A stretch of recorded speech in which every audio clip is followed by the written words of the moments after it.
How to change your Gmail username. Hey everyone, welcome back to the channel. If you are new here, don't forget to hit the subscribe button and turn on the notification bell to not miss any updates.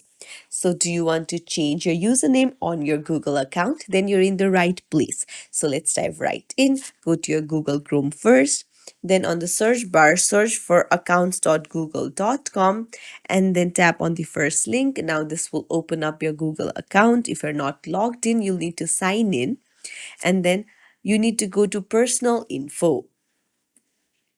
Now scroll down and you'll find the name option. Just tap on it and then just tap on the name and then you can remove your current username and then put in the name of your choice and then hit save.